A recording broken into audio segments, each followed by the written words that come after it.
Oi gente, eu sou Fernanda Novaes e esse é o Moça, você é cinéfila? Em abril de 1960, os Estados Unidos lançam o primeiro satélite meteorológico.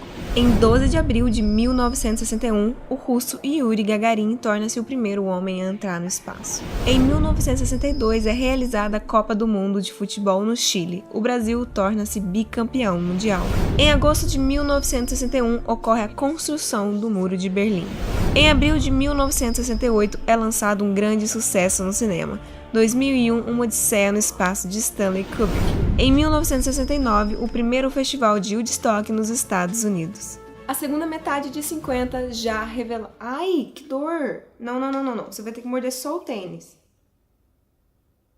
A segunda metade dos anos 50 já anunciava o que seria a década de 60. A literatura beat de Jack Kerouac, o rock de garagem à margem dos grandes astros do rock e os movimentos de cinema e de teatro de vanguarda, inclusive no Brasil. De 1960 a 1965, a década foi marcada por um sabor de inocência e até mesmo de lirismo nas manifestações socioculturais, e no campo da política é incontestável o caráter de idealismo e o entusiasmo no espírito de luta do povo. De 1966 a 1968, a década teve um tom mais ácido, digamos assim. Revelava as experiências com drogas, a perda de inocência, a revolução sexual e a luta dos jovens contra a ameaça do endurecimento do governo. Algo que pode ilustrar bem essa divisão da década são os Beatles, a banda que existiu durante toda a década de 60, onde trocou as doces melodias de seus primeiros discos pela excentricidade psicodélica,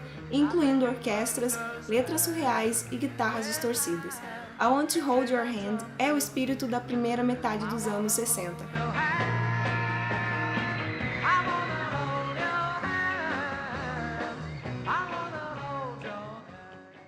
A Day in the Life, o espírito da segunda metade. Mas no cinema foi tão impressionante quanto. Os acontecimentos que ocorreram antes da década de 60 não alteraram muito a maneira de fazer cinema de Hollywood. Enquanto os Estados Unidos apostavam em fórmulas já testadas, o restante do cinema mundial, principalmente na Europa, mostrava-se muito mais criativa e revolucionária. A produção francesa, por exemplo, se revelou a mais inovadora e os filmes dos realizadores da Nouvelle Vague, como O Acossado, A Bela da Tarde, O Último Ano em Maribad, permitiram ao cinema ganhar uma dimensão e relevância social até então desconhecidas.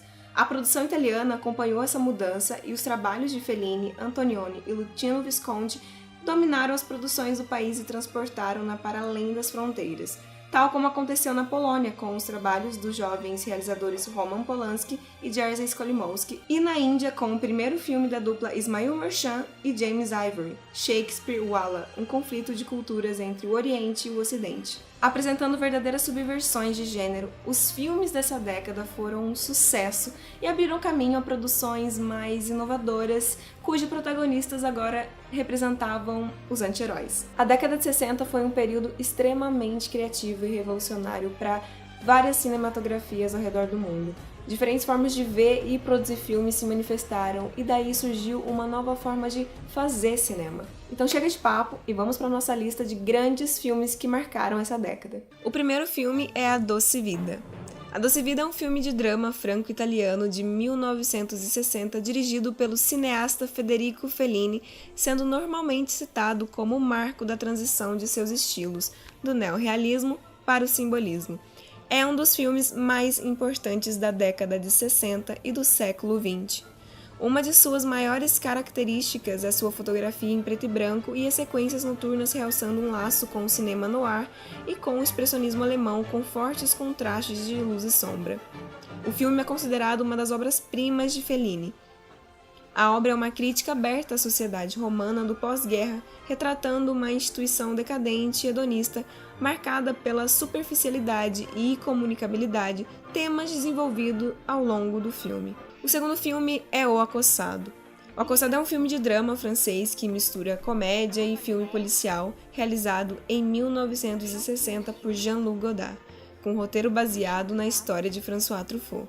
É considerado um filme cult e um dos mais famosos da Nouvelle Vague. Foi o primeiro longa-metragem de Godard. O filme foi rodado em menos de 4 semanas.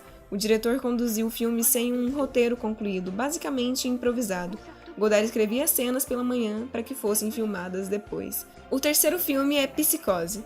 Psycho é um filme de terror psicológico estadunidense de 1960 dirigido por Alfred Hitchcock e estrelado por Anthony Perkins, Vera Miles, John Gavin e Janet Leigh. O roteiro foi escrito por Joseph Stefano, baseado no romance homônimo de Robert Bloch, que, por sua vez, fora vagamente inspirado nos crimes do assassino de Wisconsin, Ed Gein. Hitchcock comprou anonimamente os direitos do livro de Robert Bloch, que deu origem ao roteiro do filme. Ele pagou $11 mil e depois comprou todas as cópias disponíveis no mercado para que ninguém o lesse e, consequentemente, seu final não fosse revelado. O quarto filme é Bonequinha de Luxo. Breakfast at Tiffany's é um filme de drama e comédia estadunidense de 1961, dirigido por Blake Edwards, cujo roteiro foi adaptado por George Axelrod do livro homônimo do autor Truman Capote e estrelado por Audrey Hepburn. O clássico, que retrata a vida de Holly, uma socialite, recebeu 5 indicações ao Oscar de 1962 e venceu em 2 categorias: Melhor Canção Original e Melhor Trilha Sonora. Adaptado da obra de Truman Capote, o filme Breakfast at Tiffany's narra a história de Holly, uma acompanhante de luxo que sonha em casar com um homem rico e tornar-se atriz em Hollywood, motivo pelo qual se mudou para a cidade de Nova York. Ela se casou aos 14 anos e fugiu de casa na tentativa de esquecer seu passado pobre e miserável, além de alcançar o seu grande sonho, ser uma famosa atriz. O quinto filme é Lawrence da Arábia. Lawrence é um filme épico de 1962, baseado na obra de Thomas Edward Lawrence, Seven Pillars of Wisdom, Os 7 Pilares da Sabedoria, e dirigido por David Lean. O argumento do filme baseia-se na biografia de Lawrence, descrita no seu livro 7 Pilares da Sabedoria. O filme explora a excentricidade e a personalidade enigmática de Lawrence. Em 1916, em plena Primeira Guerra Mundial, o jovem tenente do exército britânico estacionado no Cairo pede transferência para a Península Arábica, onde vem a ser oficial de ligação entre os rebeldes árabes e o exército britânico, aliados contra os turcos, que desejavam anexar ao seu Império Otomano a Península Arábica. Lawrence, admirador confesso do deserto e do estilo de vida beduíno, oferece-se para ajudar os árabes a se libertarem dos turcos. O filme mostra 4 episódios principais da vida de Lawrence durante a sua estada na Arábia: a conquista de Aqaba, o seu rapto e tortura pelos turcos em Dera, o massacre de Tafas e o fim do sonho árabe de Damasco. O sexto filme é O Anjo Exterminador. O Anjo Exterminador é um filme mexicano de 1962 dirigido por Luis Buñuel. Nesse filme, com influências do surrealismo, Buñuel despe a sociedade aristocrata em que ricos personagens se veem presos numa das salas de uma mansão após um jantar formal.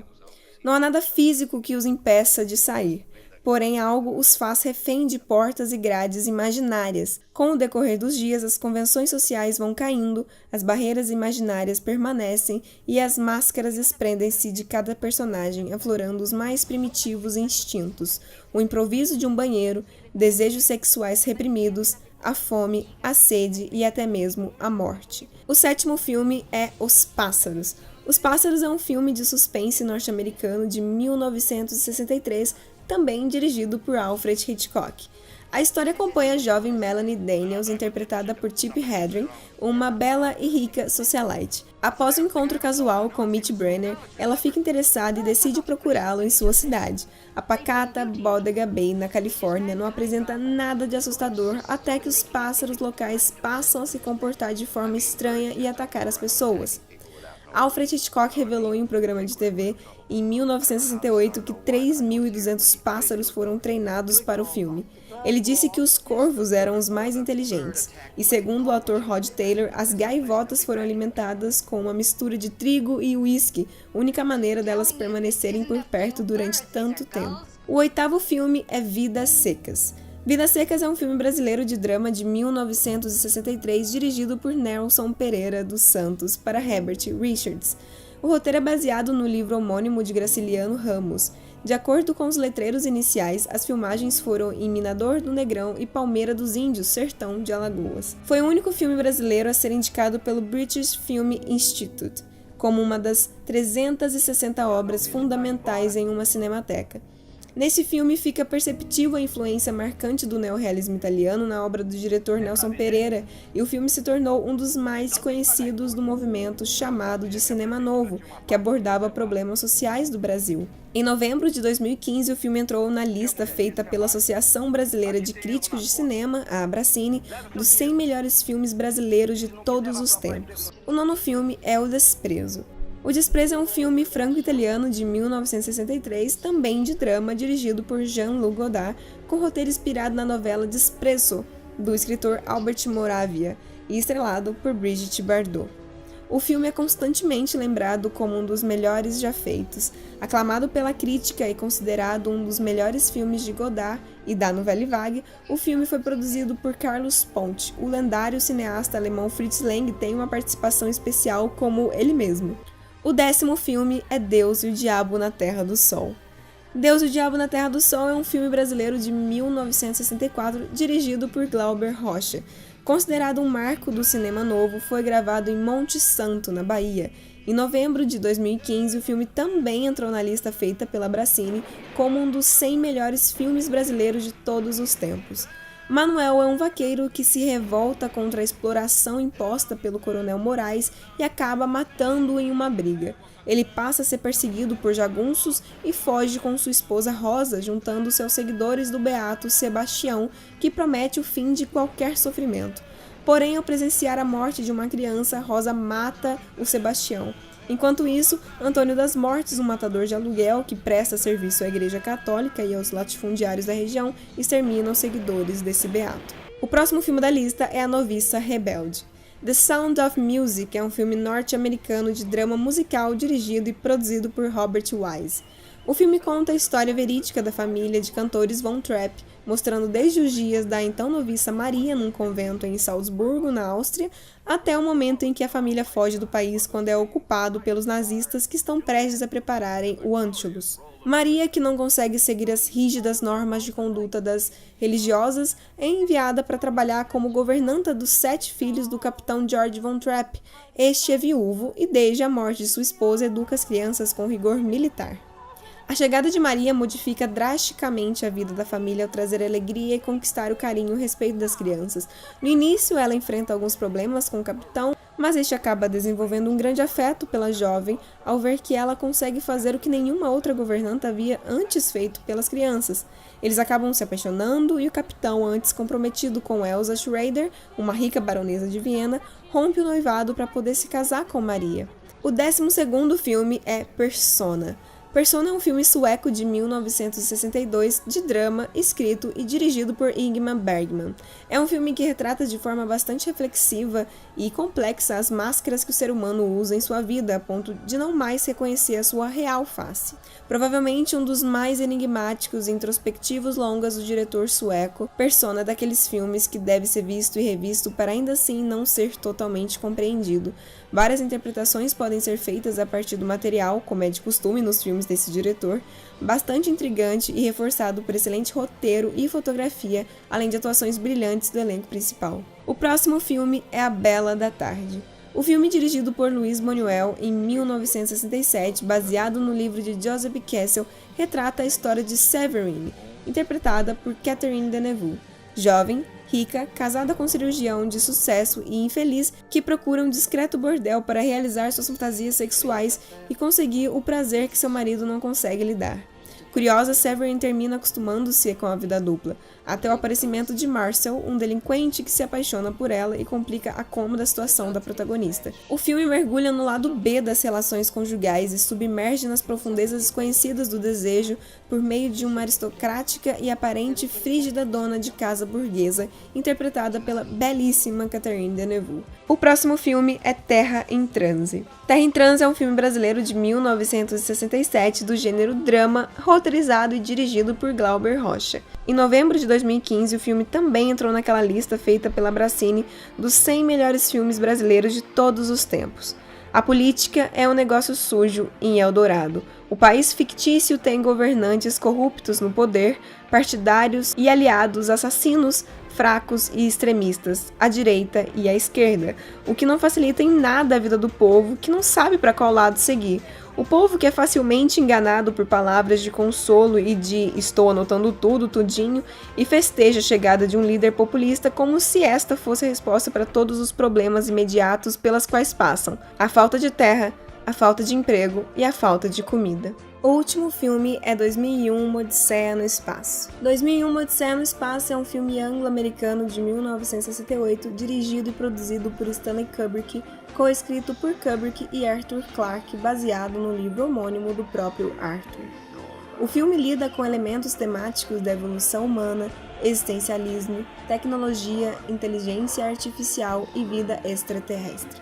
É notável por seu realismo científico, efeitos especiais pioneiros, imagens ambíguas que são abertas a ponto de se aproximarem do surrealismo, som no lugar de técnicas narrativas tradicionais e uso mínimo de diálogo. O filme é memorável por sua trilha sonora, resultado da associação feita por Kubrick entre o movimento de satélites e os dançarinos de valsas, o que levou a usar a valsa Danúbio Azul e o famoso poema sinfônico de Richard Strauss, para mostrar a evolução filosófica do homem, teorizado no trabalho de Friedrich Nietzsche, de mesmo nome. Em 1991, foi considerado culturalmente, historicamente ou esteticamente significante pela Biblioteca do Congresso dos Estados Unidos para ser preservado no National Film Registry. Bom, gente, eu espero que vocês tenham aproveitado esse vídeo. É claro que esses filmes não são nem metade da metade da metade da metade dos filmes produzidos nessa década, mas foram os filmes que eu vi e que eu considero extremamente importante para vocês assistirem também. Então eu vou ficando por aqui e a gente se vê.